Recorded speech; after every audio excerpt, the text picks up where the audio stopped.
Coming up next, we present the Deep Space Nine episode Captive Pursuit. We'll have our review after this.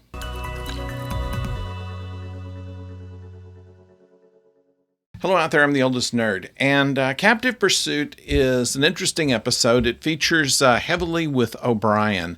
We find O'Brien in almost every scene here, and it gives you a little bit more character development that O'Brien really never had in The Next Generation.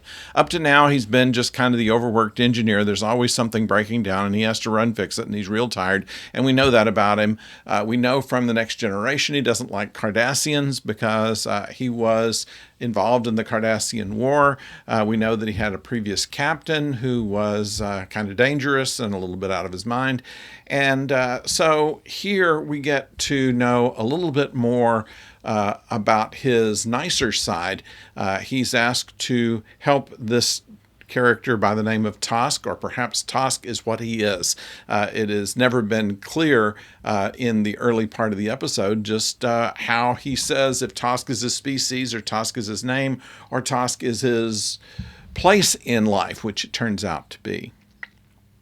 But we see O'Brien here kind of introducing this fellow to the Federation. This is, as we said, the first Delta Quadrant species to come through the wormhole, and they are very interested in how first contact protocols would be. They find that since this fellow seemed to be pursued and was having troubles, that they would kind of cut through some of the red tape and go directly to helping him. And in fact, O'Brien learns about the technology of his ship and helps him fix it. And all goes well, even though he's really kind of cagey as to what it is that he does and who he is and why he's there and what happened to his engines and that sort of thing. It led to kind of a distrust, but at the same time, O'Brien was developing a friendship with him. And like I say, it says a whole lot more about O'Brien than it does anything else in this episode. How far will he go in doing his duty or following his conscience? And I think that's where we are here. This is another one of those prime directive kind of things where there's certain things that you can't interfere with. And Sisko obviously struggles with that as well. But in the end, they have to let it go to the way their culture works. And it could be said that what O'Brien did in this episode actually kind of played toward the culture in that he was allowing this fellow to continue on in the game that he was playing and not let him be just carried away. And so there seems to be an understanding near the end of the episode with him and Sisko, even though the words that are spoken are purely on the record. Off the record, you can see that there was a lot that was unsaid and a lot that was understood.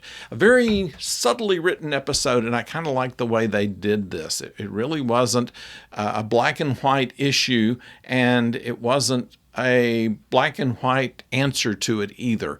And that, unfortunately, is how a lot of the rules are written. So some rules are made to be followed, some rules are made to be changed, and changing the rules sometimes is not a bad thing to do, even if it isn't exactly legal. And so that's what I got out of Captive Pursuit. The characterization, makeup work, the acting, of course, was always superb. And the subtleties that were necessary in this episode made it an enjoyment to watch. So I'd like to know what you think about it. Please put it in the comments below. And, of course, we have this is airing on a holiday in the United States, the Independence Day, 4th of July, although I've taped this earlier as well as for the original series, which will be your way on Wednesday. And then Thursday, or rather Friday, we will have a review of Thursday's episode of Strange New Worlds. So we hope that you will join us in all these junctures, and until then, don't go far.